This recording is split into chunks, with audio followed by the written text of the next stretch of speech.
Antes que qualquer ser humano pisasse na terra que hoje chamamos de Brasil, antes que aldeias existissem, antes que rituais iluminassem cavernas, antes que qualquer língua fosse falada, existia apenas o silêncio. Um silêncio tão profundo que faria qualquer viajante enlouquecer. Há 14.000 anos, o mundo era outro. O planeta estava saindo de uma era de gelo. Ventos cortantes sopravam do sul. O nível do mar era tão baixo que revelava terras que hoje estão submersas. Animais colossais vagavam pela América do Sul, moldando trilhas, derrubando árvores e espalhando sementes. Era uma época de transição, uma época de incerteza.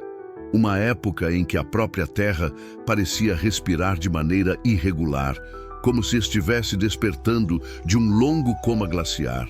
E foi nesse cenário que surgiu o território que futuramente seria chamado de Brasil. Não existia esse nome, não existia essa nação, não existia sequer o conceito de país. Havia apenas terra, energia bruta, rios recém-formados, montanhas antigas e florestas jovens que começavam a se espalhar timidamente. Para entender a origem do Brasil, precisamos voltar no tempo. Muito além da chegada portuguesa, muito além das primeiras aldeias, muito além dos primeiros humanos. Precisamos voltar ao momento em que o próprio território nasceu, quando o Brasil era apenas um palco colossal esperando seus primeiros protagonistas. Há cerca de 20.000 anos, boa parte do planeta ainda estava congelada. Lençóis de gelo avançavam e recuavam como bestas adormecidas. Eles esculpiam montanhas, desviavam rios, esmagavam florestas. Quando derretiam, enchiam vales inteiros, transformando depressões em lagos e lagoas. No que hoje é o Brasil, esse processo não ocorreu de forma homogênea. O sul do país era mais frio, com campos abertos, clima seco e vegetação baixa. O Nordeste enfrentava longos períodos de aridez, criando áreas de vegetação rarefeita. Já o Norte era úmido, mas ainda não completamente tomado pela floresta densa que existe hoje. Era um território fragmentado, seco demais em alguns pontos, úmido demais em outros, mas vivo, extremamente vivo. E conforme o gelo derretia, o clima começava a mudar. Chuvas se tornavam mais frequentes. Rios ganhavam força, abrindo caminhos em direção ao litoral. Montanhas antigas, como as serras que um dia seriam chamadas de Mar, Mantiqueira e Espinhaço, eram lentamente remodeladas pelo tempo. O Brasil não nasceu de repente. Ele foi esculpido. E essa escultura levou milhões de anos. O Brasil de 14.000 anos atrás era uma terra marcada por contrastes intensos. Nas regiões onde hoje se ergue a Amazônia, existiam florestas, mas nada comparável ao oceano verde que vemos hoje. Árvores menores, menos densidade vegetal, clareiras abertas por grandes herbívoros e incêndios naturais que aconteciam com frequência. O que viria a se tornar o sertão nordestino era ainda mais inóspito. As chuvas eram raras e a vegetação rasteira lutava para sobreviver. Uma paisagem quase pré-desértica, onde apenas as espécies mais resistentes conseguiam permanecer. Enquanto isso, na região sul, animais imensos percorriam campos gelados. Neve ocasional caía em altitudes mais elevadas. O ambiente lembrava mais a Patagônia atual do que o Brasil moderno. E conectando todos esses ambientes, rios de todos os tamanhos cortavam o território. Alguns eram jovens, turbulentos, agressivos. Outros já começavam a se estabilizar, criando várzeas e planícies férteis. Esses rios seriam fundamentais para atrair a vida. E mais tarde, atrairiam também os primeiros grupos humanos. Naquele tempo, a América do Sul era o lar de criaturas que hoje parecem saídas de um pesadelo. Não existia silêncio absoluto. A cada madrugada Era possível ouvir ao longe o eco de passos colossais, o roçar de árvores sendo derrubadas, o rugido abafado de predadores lendários. Mastodontes percorriam grandes distâncias, sempre buscando comida. Seus passos deixavam marcas profundas no solo macio. Suas presas enormes curvavam-se para frente como lâminas vivas. Gliptodontes, tatos gigantes com carapaças de quase 2 toneladas, caminhavam em bandos lentos, arrastando a cauda pelo chão e criando trilhas marcadas que duravam séculos. Preguiças gigantes, com mais de 6 metros de altura quando ficavam em pé, arrancavam galhos inteiros com a força de um único movimento. Seus ossos eram tão pesados que soavam como troncos ocos quando batiam nas pedras. No topo da cadeia alimentar, felinos enormes de presas longas e afiadas rondavam o território. Seus rugidos se misturavam ao vento noturno, criando sons que fariam qualquer humano tremer. O Brasil era uma terra dominada por gigantes, e esses gigantes governavam com violência. Mas o que nenhum deles sabia é que uma nova criatura estava prestes a chegar.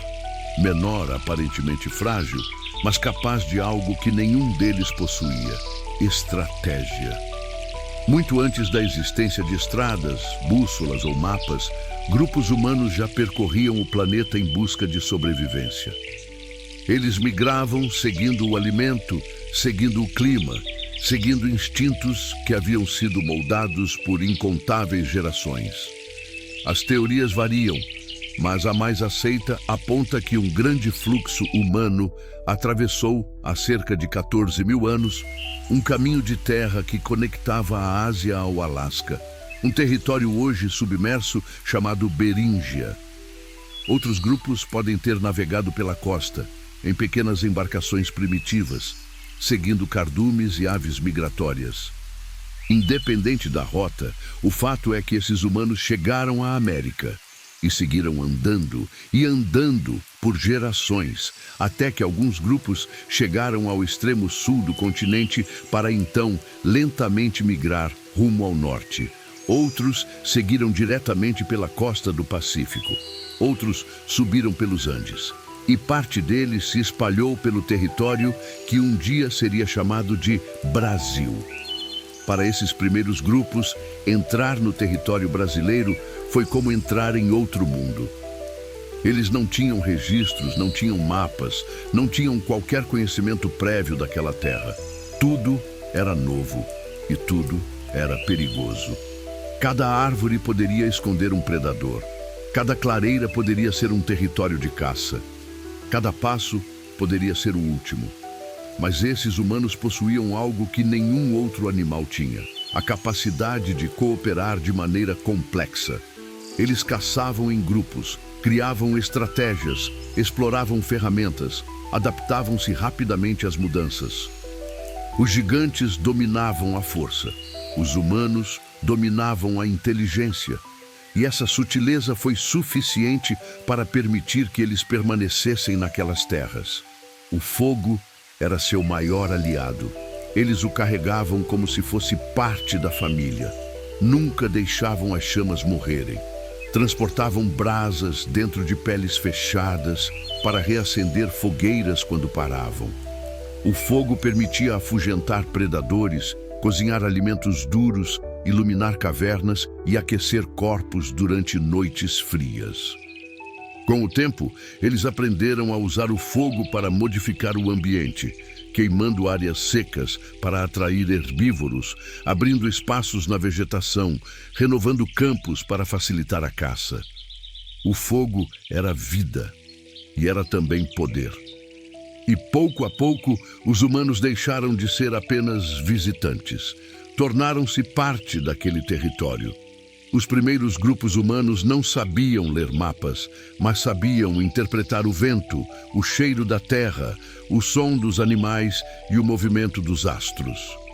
Eles seguiam rios como caminhos naturais, pois sabiam que onde há água, há vida, e onde há vida, há chances de sobreviver. As cavernas foram seus primeiros refúgios fixos. Abrigavam do frio protegiam da chuva e serviam como pontos de observação. Alguns abrigos sob rochas ofereciam locais ideais para acender fogueiras, pois o vento passava sem apagar a chama. Lagoas, brejos e rios menores eram cruciais para encontrar peixes, anfíbios e pequenas presas. As planícies ofereciam uma visão ampla do horizonte, útil para vigiar a aproximação de predadores. As serras forneciam locais altos de observação e pedras resistentes para a fabricação de ferramentas. Cada escolha era estratégica, cada movimento era calculado. E com o tempo, esses grupos começaram a entender que aquela terra não era apenas um lugar de passagem, mas um lugar onde valia a pena permanecer. Eles não eram aldeias ainda, não eram sociedades estruturadas. Não tinham líderes fixos, nem rituais complexos, nem mitologias elaboradas. Eram apenas grupos familiares, pequenas linhagens unidas por necessidade. Gente que caçava junta, dividia comida, cuidava dos feridos, compartilhava o calor da fogueira.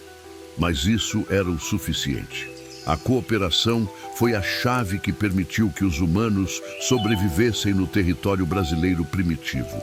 E à medida que novas gerações nasciam, esses grupos se adaptavam melhor ao ambiente. Criavam ferramentas mais resistentes, desenvolviam técnicas de corte de pedra mais precisas, aprendiam a interpretar rastros e a reconhecer ciclos sazonais. E pouco a pouco, a vida humana começou a ganhar raízes naquele território.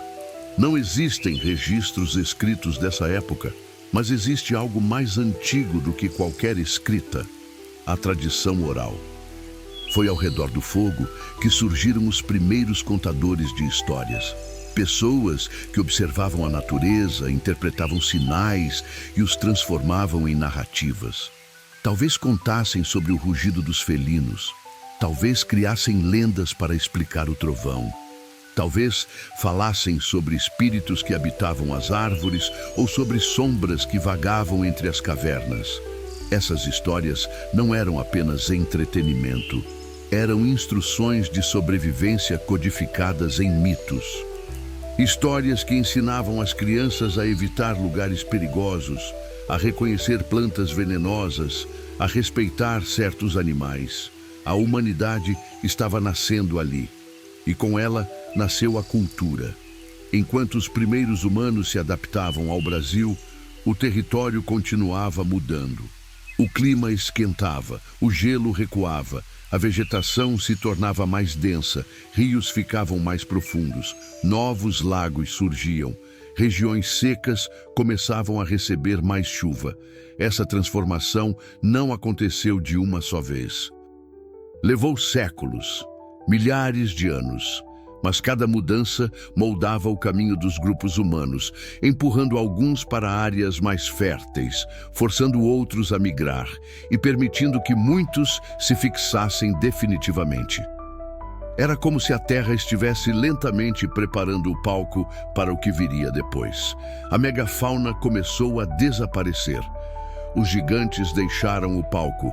Se foi o clima, a escassez de comida ou a pressão humana, ninguém sabe ao certo.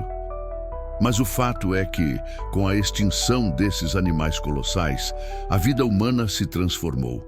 Sem os gigantes derrubando árvores, as florestas se tornaram mais densas. Sem grandes predadores, certas regiões se tornaram mais seguras. Sem pressa constante para evitar criaturas enormes, os grupos humanos começaram a se reorganizar. E foi nesse novo cenário que os primeiros povos do Brasil surgiriam. Há 14 mil anos, surgiram as primeiras pegadas humanas em solo brasileiro. Pegadas simples, frágeis, quase invisíveis, mas pegadas que mudariam tudo.